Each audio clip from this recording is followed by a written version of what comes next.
Democratic presidential candidate Bernie Sanders may be a long shot against favorite Hillary Rodham Clinton, but he is still drawing bigger crowds than any other presidential candidate, up to 10,000 people at one event. The trick for the independent senator from Vermont and self-described Democratic socialist is to turn all that excitement into something more than a summer fling.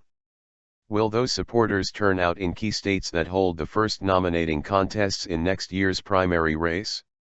"We've only been a declared candidate for 2 months, Sanders said recently in Iowa. In a certain sense, our momentum is outpacing our infrastructure. In presidential politics, infrastructure matters.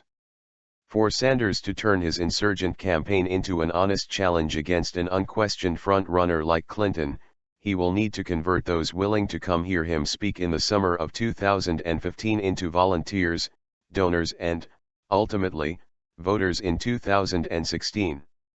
For all the crowds that Sanders is attracting, and the attention he's getting for them, he remains far behind Clinton in the work of building a big campaign organization. He has a few more than 50 paid staffers in all. Clinton has nearly 50 in Iowa alone, as well as at least one in every other state. The grassroots movement behind this campaign has been much faster than I think anyone could have anticipated, said Sanders' campaign manager Jeff Weaver. The organization is trying to catch up to where the people are. More than 100 people crowded into the Better Day Cafe in Storm Lake to hear Sanders.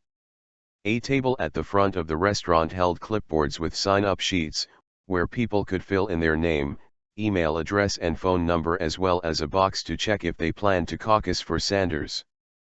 By the end of the event, many had signed up, but few had checked the box indicating how they'll vote.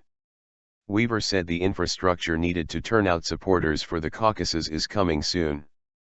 Sanders has more than 20 paid staffers in Iowa, with more scheduled to come aboard next month.